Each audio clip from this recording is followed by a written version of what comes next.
Second half of the absolute Batman and Wonder Woman crossover is here. So as we go in, we see Batman using the artifact she gave him to summon him. Basically, that's the initiator. He uses this in a museum to ask her if she knows of any ways to help his friend, Croc. Since there's so many animalistic and beast-like creatures in Greek mythology, he figures, hey, maybe over there's some way I could fix my bro.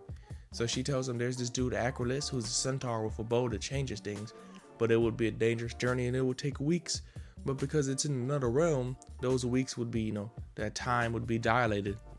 So they go in there for days, talking. You see them telling each other about their origin stories, and her warning him. She's like, hey, look at that lightning, it'll kill you. Listen to that monster, it'll kill you. You tripping that sand, it's gonna kill you. And then they see a Cyclops, and she's like, hey, if you look at that guy's eyes, and he's like, well, it's gonna kill me. She's like, what? No, it's just rude. What would he kill you for? But as they keep going, they find this king who was killed by Acrolos with the little coins of Charon on his eyes that Greeks use as ferry to get across the underworld. And they take their last little camping spot where Bruce sees his dad in a vision. And then they go to fight old buddy.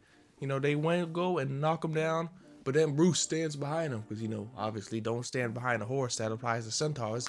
Diana's like, don't stand behind a centaur, Bruce. And he's just like, huh? And then gets kicked and launched off the building.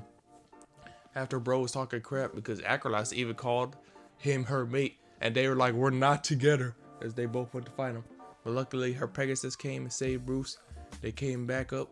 Acrolos was about to hit Bruce with one of his change arrows. Well, he was about to hit Diana, but then Bruce jumped in the way and took the arrow.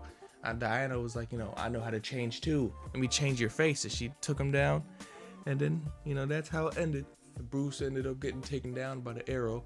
And so Diana picked him up, took him back home. He woke up back home wondering, how to employ this. But he realized the arrow inside of him was a change arrow.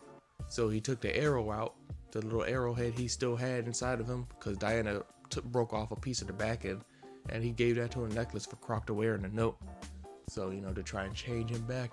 So I guess we'll see if that works. And then it says next time Ivy. So I guess we're getting absolute Ivy next chapter.